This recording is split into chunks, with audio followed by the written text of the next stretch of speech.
How do I get a hold of your heart? How do I convey this story with any real sense of the passion that fills my heart as I attempt to share it? I mean, I could start right here, drop a big old F-bomb on you. That would probably get your attention. In fact, it would probably get your attention so much that you'd stop right here and tell anyone who might possibly be interested in this to skip it. That's not my intent. In fact, that's kind of what I've been doing my whole life, trying to get attention, admiration, and acceptance of one variety or another by saying or doing stupid stuff, shocking stuff, opinionated stuff, and or outlandish stuff, with little if any care for those I might hurt or offend. I assure you, I am well able. It's not really that bad being slapped in the face. I've experienced it a few times along my career path in saying and doing the shocking and unpopular.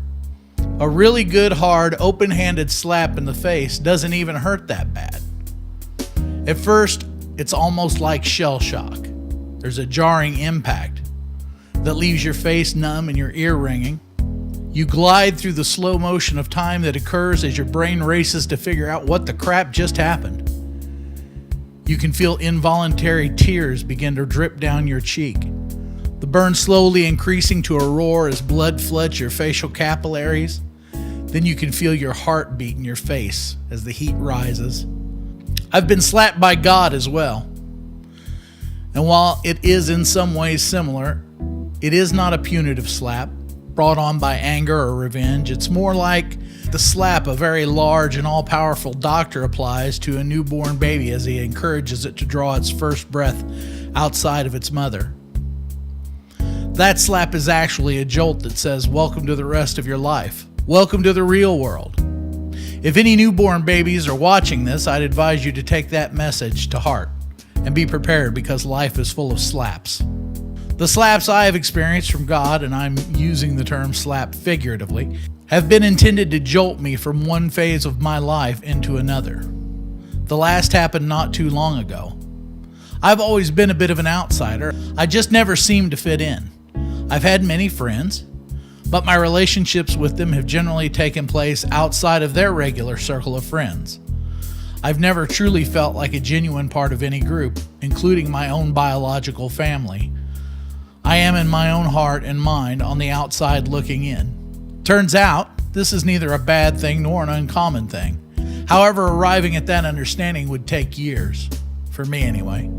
I was turning into a real lush with beer and scotch and beer and maybe a little vodka from time to time, or rum, then on to smoking pot. Every night I had to get it on real good, a mega buzz. A nearly passing out of my chair and then stumbling over the dog on the way to bed buzz. I'd sit there alone watching TV shows of guys I considered my real friends, living lives and having adventures I wanted to have.